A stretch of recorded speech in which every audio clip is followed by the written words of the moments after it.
nag-aantay para sa'yo or darating sa buhay mo soon.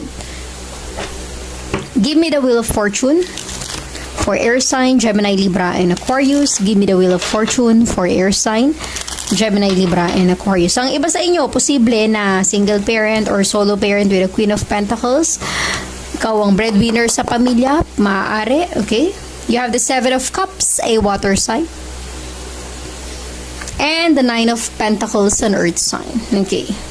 So, air sign, Gemini, Libra, and Aquarius, gaya ng sabi ko, ang pagbabagong nangyayari or nagaganap sa buhay mo ay nagbibigay ng fulfillment para sa'yo. Nagbibigay ng positive energy. Maaaring nagkaroon ka ng cycle sa sitwasyon mo na puro na lang downside or puro na lang problema sa buhay. Pero unti-unti itong nagbabago. Ang nafe-feel ko sa Seven of Cups na ito, maaaring ang iba sa inyo ay naloko, nalinlang, na scam, pinaniwala, pinaasa, something like that.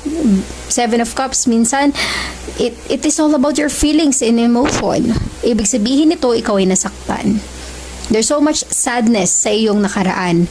Pero tinry mong makaget over, makarecover from that. Tinry mong makabangon mula sa pagkakadapa. And now you have the Nine of Pentacles. Nine of Pentacles is fulfillment at the same time.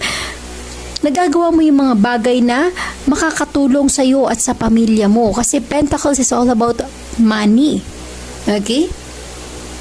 So, ibig sabihin nito, itong change na naganap or magaganap sa buhay mo is something na i-improve ng buhay mo at ng pamilya mo. Magkakaroon ng progress.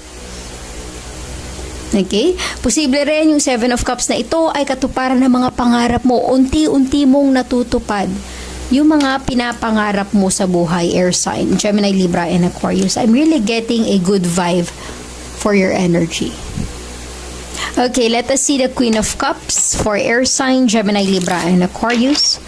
Give me the Queen of Cups for air sign, Gemini, Libra, and Aquarius.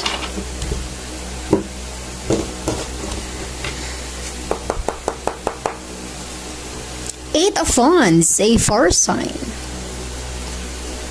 Everything is fine, an air sign energy, wow. So, air sign, Gemini, Libra, and Aquarius, I'm really getting here may paparating sa buhay mo. A strong fire sign energy ay posibleng darating sa buhay mo. Aries, Leo, and Sagittarius. And there is someone na para bang thinking about you, air sign. An air sign, actually kapwa mo air sign, Gemini, Libra, and Aquarius. Everything is fine.